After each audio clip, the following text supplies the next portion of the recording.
Bonsoir à tous et bienvenue dans Choc du Monde, le magazine des crises et de la prospective internationale de TVL. Ursula von der Leyen ne cherche pas seulement l'escalade avec Moscou, elle s'attaque aussi à Pékin. En effet, la présidente de la Commission européenne, dans un registre commercial, cherche l'escalade en cherchant à taxer davantage les véhicules électriques chinois. De son côté, Pékin ne veut pas se laisser faire et menace de rétorsion des secteurs entiers des industries françaises et européennes. Des milliers, des millions d'emplois peut-être sont d'ores et déjà menacés. L'enjeu est considérable. En décembre 2023, la Chine a vendu de 2 millions de voitures électriques à travers le monde. Alors pour parler de ce boom des véhicules nouvelle génération et des tensions vives qu'elle provoque entre les puissances, avec bien entendu l'Amérique en embuscade, nous recevons Laurent Michelon, entrepreneur français en Chine. Laurent Michelon, bonsoir. Bonsoir.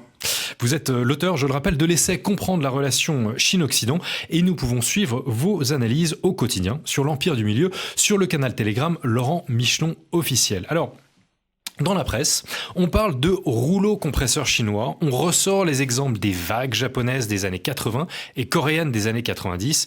Est-ce donc là, Laurent Michelon, la troisième vague dont serait victime l'Europe ?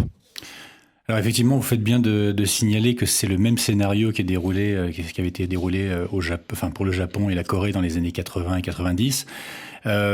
Malheureusement, la Chine ne bénéficie pas de la même mansuétude de l'Union européenne de l'époque. Aujourd'hui, comme vous l'avez dit, Ursula von der Leyen a une espèce de tropisme sinophobe qui lui fait faire une fixette, si vous me passez l'expression, sur la Chine. Et effectivement, on voit que les dernières négociations qui ont lieu la semaine dernière, où il y a des vraies avancées qui ont été faites du côté chinois pour essayer de faire une certaine désescalade et des accommodements. La Chine a proposé tout un tas de mesures, qui permettraient de désescalader la situation, comme des prix minimums sur les véhicules électriques qui seraient importés ou des plafonds en nombre, sur les volumes importés. Tout ça a été balayé d'un revers de la main par la Commission européenne.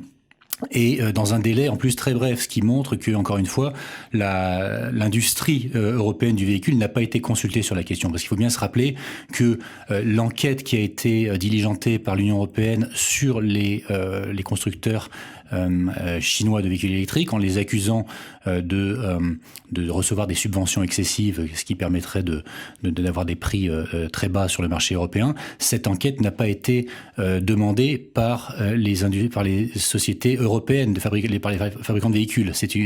L'Union européenne s'est auto-saisie sur la question avec une volonté d'aller vers la guerre économique. Et on voit que l'Union européenne est en complet porte-à-faux par rapport à la position du gouvernement allemand, du gouvernement hongrois, du gouvernement norvégien et même du gouvernement espagnol. La semaine dernière, Sanchez était à Pékin et il a dit que sur le vote des 27 sur la question des droits de douane à venir, l'Espagne allait probablement changer de position et s'opposer à cette taxe. Donc on voit qu'il y a une espèce de volonté bureaucratique à Bruxelles qui est en totale opposition avec l'industrie de l'automobile et ça va forcément aller à l'encontre des intérêts de cette industrie automobile qui va finir par se couper de la chaîne d'approvisionnement chinoise, puisqu'il faut savoir que tous les véhicules électriques européens sont à 50-60% fabriqués en Chine et les fabricants européens ont tous des joint ventures avec des sociétés chinoises, ont accès aux terres rares chinoises, au développement de logiciels pour la gestion des batteries. Donc tout ça, on va finir par se couper de cette collaboration avec la Chine qui permet également d'améliorer les véhicules électriques européens, tout simplement parce qu'il y a une décision politique qui a été prise et on sait très bien que la décision vient des États-Unis, puisque un mois avant la décision européenne, Joe Biden annonçait une imposition de 100% de droits de douane sur les véhicules chinois. À ce détail près que les États-Unis n'importent pas de véhicules chinois. Donc 100% de taxes sur zéro, ça fait pas grand-chose. Par contre, l'impact sur l'Europe sera énorme. Et même sans parler de ce que vous avez mentionné, c'est-à-dire les mesures de rétorsion chinoises qui pourraient arriver si jamais ces droits de douane devenaient une réalité.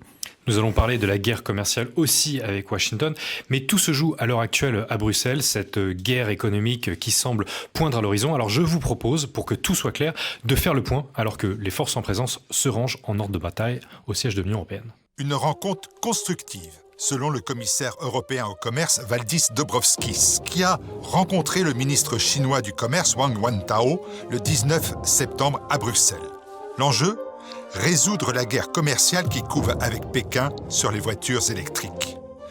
Ursula von der Leyen avait annoncé le 20 août une surtaxe entre 17 et 37% pendant 5 ans sur ces véhicules chinois, accusant la Chine de fausser la concurrence en subventionnant massivement ses constructeurs et d'offrir des prix plus séduisants.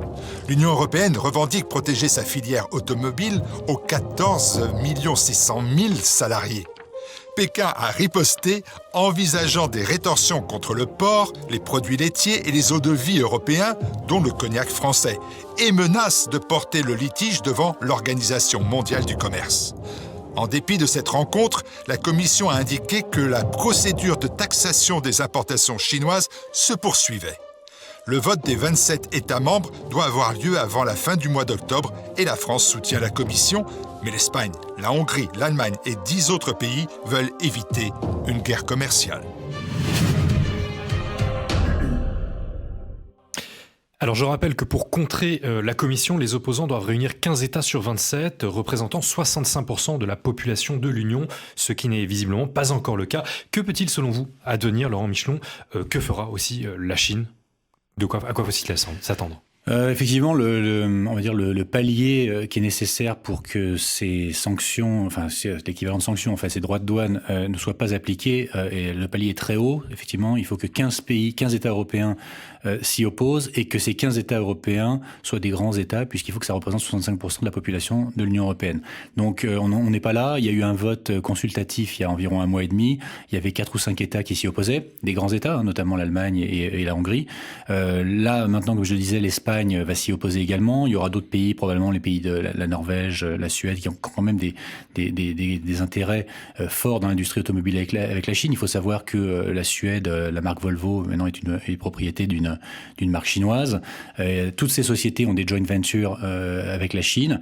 Donc, en fait, ceux qui ont un intérêt, en fait, on va dire, à défendre leur automobile au niveau national, ne vont pas aller au clash avec la Chine. Il faut savoir que les plus grands patrons des sociétés automobiles européennes, notamment allemandes, mais également françaises, ont déclaré qu'ils n'étaient pas favorables à l'imposition de taxes, qui en fait, enfin, ça, on pourrait imaginer que ça leur donnerait un coup de main de rester plus compétitifs, mais ils n'en veulent pas parce qu'ils disent que ça va fausser la concurrence. Ils sont tout à fait ouverts à une collaboration plus approfondie avec les sociétés chinoises sur la robotisation, sur les méthodes de fabrication, sur la recherche et le développement sur des nouveaux matériaux, des choses comme ça. Donc ils veulent cette collaboration et ils se disent que si c'est pas en interdisant le marché européen aux marques chinoises qu'on va y arriver.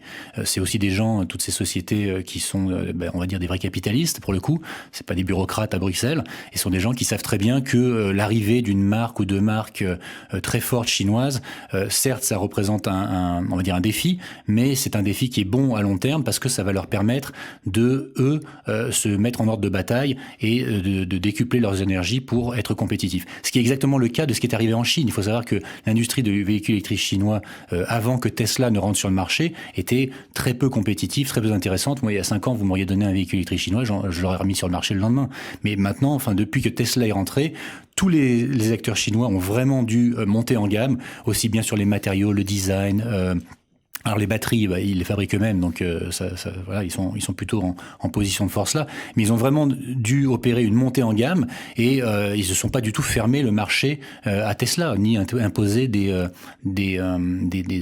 taxes d'importation particulières à Tesla. Donc voilà, et ce qu'il faut voir, c'est qu'on est vraiment sur un schéma où il y a une instance bureaucratique qui prend des décisions politiques dont évidemment on sait très bien d'où elles viennent, elles sont prises en haut à Washington, mais qu'à la fin, c'est Tesla qui va ramasser la part du gâteau en Europe, parce que Tesla, il faut le savoir, c'est le deuxième plus grand bénéficiaire des aides du gouvernement chinois. Les fameuses subventions qu'on critique, en fait, c'est Tesla qui en touche le plus quasiment en Chine. Donc, ils vont pouvoir rester très compétitifs en Europe, alors que tous leurs partenaires européens, eux, vont perdre en compétitivité. Alors, vous évoquez en effet la montée en gamme des véhicules chinois, mais cette affaire ne révèle-t-elle pas aussi les faiblesses casse chinoise. Selon certains chiffres, le marché chinois des voitures électriques serait au bord de l'implosion. Dans le secteur, 100 startups chinoises sur 500 auraient fait faillite l'année dernière.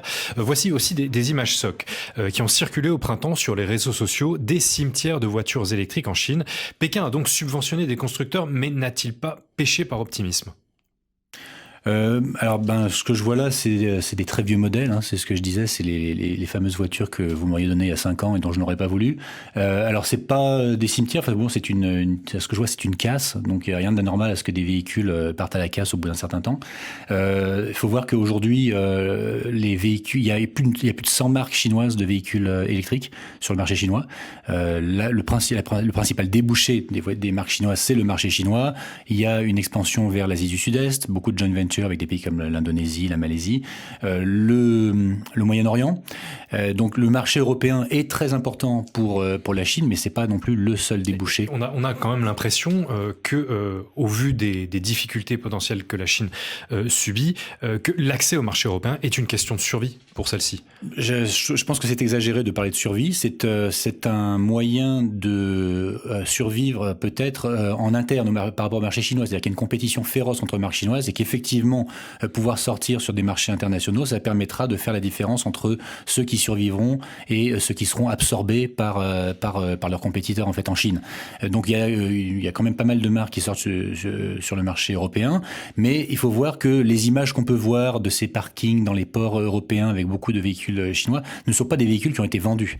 Ce sont des véhicules qui ont été importés justement en prévision des droits de douane qui pourraient augmenter. Donc en fait, les marques chinoises sont venues déposer des véhicules qui pourraient être vendus dans un futur proche dans les ports pour qu'ils ne soient pas soumis à ces fameux entre 17 et 37% de taxes supplémentaires. Voilà. Donc c'est pas, il y a pas une crise. Alors les startups c'est très différent. Il y a très peu de startups dans le domaine automobile en Chine.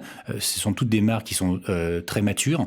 Elles ont déjà une histoire qui est entre 5 et 10 ans derrière elles. Et comme je disais, il y a une centaine de marques, donc il va s'opérer on va dire une consolidation du marché. Mais évidemment, les médias occidentaux vont parler de faillite en série, alors que ce sera en fait une absorption des plus gros, enfin des plus petits par les plus gros, ce qui est normal dans un contexte réellement capitaliste.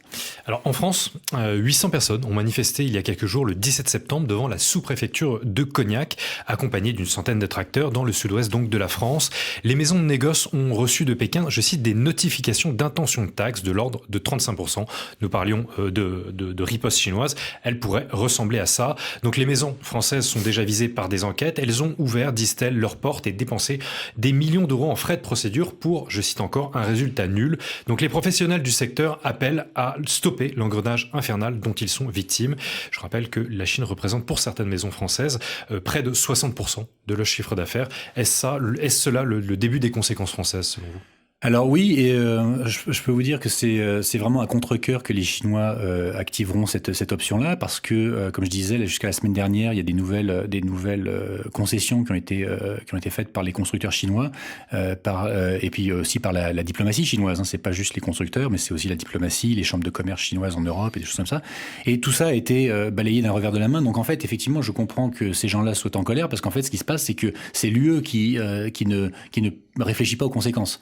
Elle souhaite déclarer une guerre commerciale en pensant que les Chinois ne vont pas riposter. Il faut voir que la partie chinoise a identifié des industries en Europe qui, elles aussi, bénéficient de très fortes subventions, et elle dit que dans le cadre de la réciprocité, qui est le principe numéro 1 de la diplomatie, si vous m'imposez, si vous me surtaxez parce qu'il y a des subventions, je vais faire la même chose de votre côté. Il faut voir aussi que la Chine est dans une position, on va dire pas de victime, parce que j'aime pas trop ce mot-là, mais je veux dire, est victime quand même de deux poids deux mesures. Il faut voir que il y a 2 semaines, l'Union européenne a validé des subventions du gouvernement allemand à hauteur de 11 milliards d'euros pour la société taïwanaise TSMC de semi-conducteurs pour la création d'une seule usine à Dresde en Allemagne.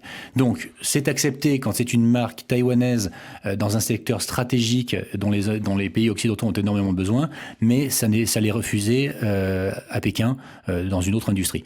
Donc évidemment, je pense que Pékin a compris que ça serait pas à l'Union européenne qu'elle aurait on va dire un procès équitable entre guillemets. Donc la Chine effectivement a porté le problème devant l'OMC. Ça a déjà été fait, hein, comme ça a déjà été apporté devant l'OMC.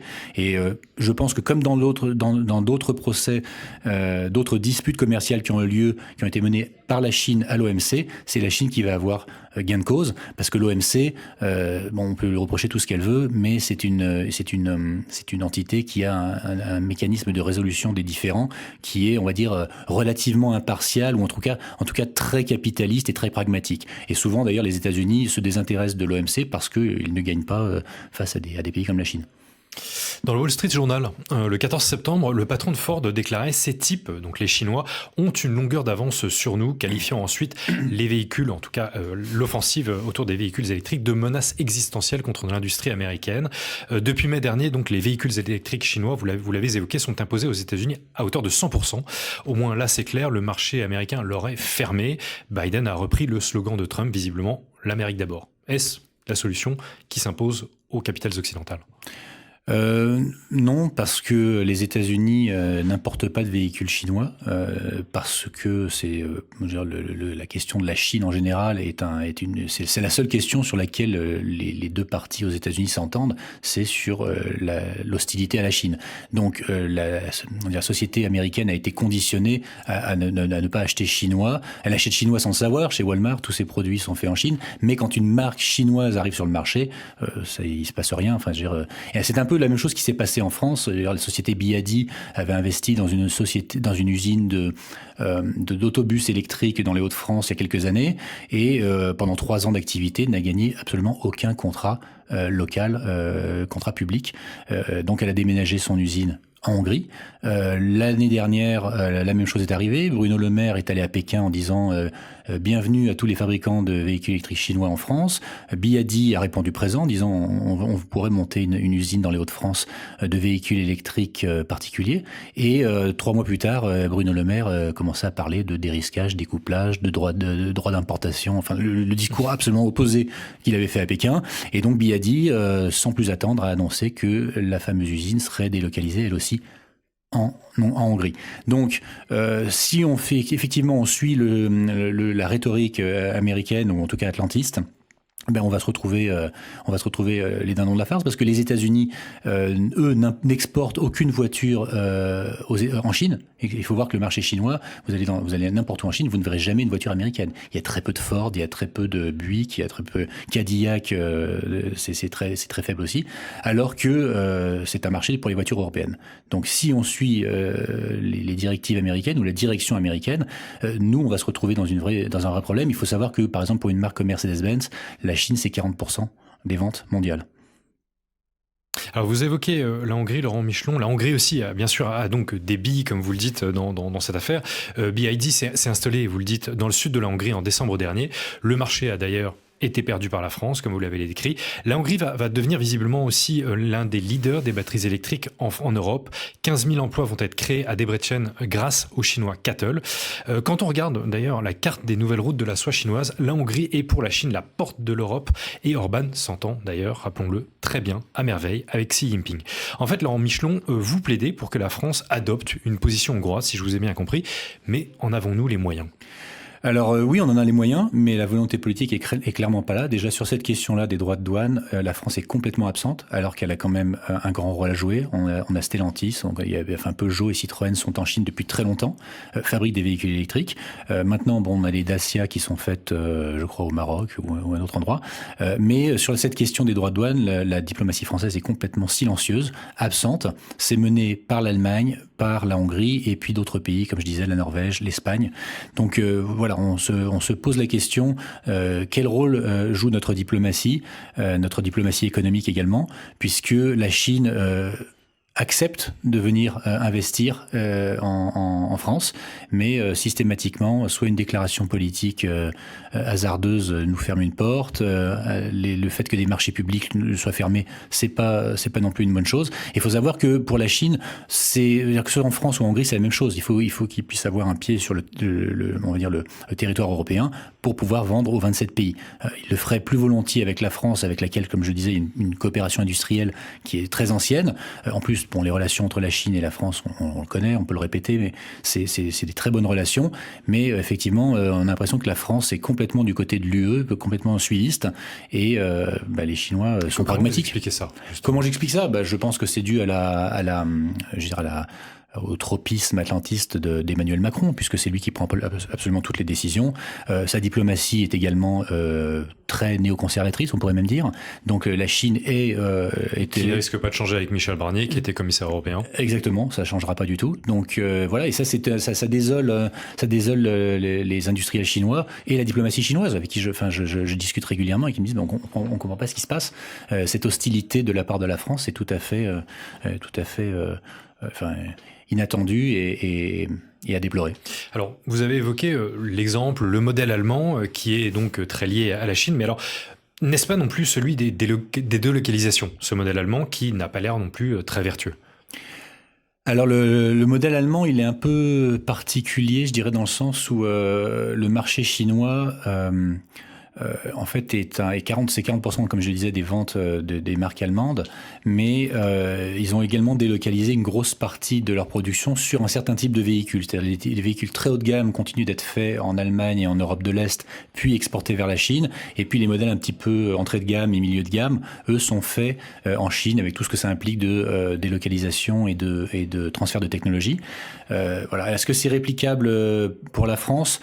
Non, je pense pas, parce que la France a un modèle industriel un petit peu différent. Aussi, la technologie qu'on a à offrir aux Chinois est peut-être un peu moins intéressante que celle qui est faite par les Allemands. Mais il faut voir que, par exemple, une société comme Renault essaye de développer un modèle de coopération différent avec la Chine, en développant un nouveau modèle d'utilisation de la chaîne de production, de ne plus se concentrer sur les chiffres de vente, mais plutôt se concentrer sur les marges, ce sur quoi les Chinois sont très forts, alors que les marques allemandes, eux, sont plus sur les volumes, avec des marges très basses. Il faut dire qu'un véhicule allemand, s'il y a 10% de marge, c'est déjà très satisfaisant pour eux, mais ils misent sur le volume. Les marques chinoises, c'est plutôt le contraire, et Renault, depuis quelques années, a cette collaboration et qui essaye de s'inspirer des techniques de production chinoises, et ça pourrait être un modèle pour l'Europe, en tout cas pour toute l'Europe, à part l'Allemagne. Mais malheureusement, si ces droits de douane sont effectifs, la collaboration avec la Chine va être plus difficile. Les Américains, dans le Wall Street Journal aussi, étaient impressionnés par le fait que le fabricant de téléphones portables chinois Xiaomi ait produit un véhicule électrique à $40 000, évidemment connecté, le comparant donc à une Mustang ou à une Porsche. Pour en revenir à la critique formulée par l'Union européenne, par Ursula von der Leyen, c'est le fait que les Chinois cassent les prix. Alors là aussi, énorme mensonge de la Commission européenne. Il suffit d'aller sur Internet ou aller chez un concessionnaire et on voit que il y a des véhicules électriques chinois qui vont entrer sur le marché européen qui sont à des prix très bas. Ça peut commencer à 10-12 000 euros. Donc là, c'est même moins cher que Dacia. Mais il faut voir que la plupart des véhicules électriques qui sont proposés au marché européen sont des produits qui, par exemple, je donne l'exemple de l'Audi Q4 électrique ou de la Smart. Le Q4 électrique est proposé à 17 000 euros en Chine, à Pékin. Quand elle arrive en France ou en Allemagne, elle est à 55 000 euros. C'est pas le transport, c'est pas les assurances, c'est pas les 10% de douane qui existent déjà, c'est pas la mise en conformité avec les normes européennes qui coûte cette différence. Voilà. Il faut se poser la question aussi sur vis-à-vis des sociétés qui réalisent des très fortes marges. Et là, quand je parle de véhicules électriques, je parle pas des véhicules électriques chinois, mais fait en Chine. Donc ça inclut les sociétés européennes. La Smart, c'est la même chose. La nouvelle Smart qui vient de sortir, en Chine, elle est à 15 000 euros, je crois. Et ici, elle commence à 44 000. Donc vous dites simplement que les marques chinoises, que les véhicules produits en Chine s'adaptent au prix du marché européen. Ne sont pas peu chers. Voilà, mais en fait, alors, il y a plusieurs raisons. C'est-à-dire qu'il faut, donc, comme je disais, il y a toutes ces mises en conformité, des choses comme ça. Ça explique une partie du premium. Mais ensuite, c'est que ces marques chinoises et ces marques européennes fabriquées en Chine se positionnent sur le segment de luxe, donc à des prix très élevés. Une BYD, dont j'ai oublié le modèle, est proposée à 70 000 euros en Europe, alors qu'en Chine, elle est à même pas 30 000. Donc ça, c'est un positionnement sur le segment premium. Donc ce que ça veut dire, c'est que les véhicules chinois ne sont pas moins chers. Par contre, les marges sont énormes parce qu'ils maîtrisent la production des batteries, parce qu'ils maîtrisent toute la chaîne de production et donc ils sont capables d'avoir des marges très importantes. Et c'est ça, en fait, qui dérange la Commission européenne sans le dire. C'est cette possibilité, en fait, pour les Chinois d'arriver sur le marché avec la possibilité de faire des opérations commerciales très fortes que leurs compétiteurs européens ne pourront pas faire. Alors plus légèrement pour conclure, Laurent Michelon, voici des images d'une compagnie de taxis robotisés chinoise. Il existe déjà des minibus robotisés, aussi chinois en France, à Roland-Garros par exemple, mais pas de taxi en ville. Laurent Michelon, avez-vous déjà essayé cela en Chine? Est-ce pour vous l'avenir, ce genre de véhicule sans chauffeur? Alors, j'ai pas essayé de taxi sans chauffeur. Il y a 2 semaines, j'ai fait le test d'un véhicule, une marque chinoise, qui est un véhicule autonome en fait, mais la loi chinoise, en fait, pour l'instant, exige qu'il y ait quand même un chauffeur derrière le volant au cas où. Mais on a fait 20 minutes dans le centre-ville de Pékin sans que le chauffeur touche le volant. Ces taxis robotisés sont donc Alors, ces quand même taxis relativement robotisés- démocratisés en Chine. Alors ils existent, il y a une vingtaine de villes qui ont été identifiées comme villes pilotes, et donc c'est une réalité, on peut commander son taxi et effectivement une voiture vide arrive. Pour l'instant c'est sur une vingtaine de villes en Chine, mais ça va se démocratiser entre guillemets. Vous avez le sentiment, dans l'absolu, que l'avenir de la technologie se joue là-bas? Oui, pour l'instant, oui. J'étais des discussions que j'avais avec des ingénieurs de marque allemande à Pékin et qui me disaient, je leur disais, dans 10 ans, ils nous auront rattrapés et ils me disaient tous, ça prendra pas 10 ans. Voilà. Ça ne prendra pas 10 ans. Laurent Michelon, merci encore. Merci. Je rappelle que vous êtes entrepreneur français en Chine. Surtout, n'oubliez pas de commenter et de partager ce nouvel épisode de Choc du Monde, le magazine des crises et de la politique internationale de TVL. Merci à tous.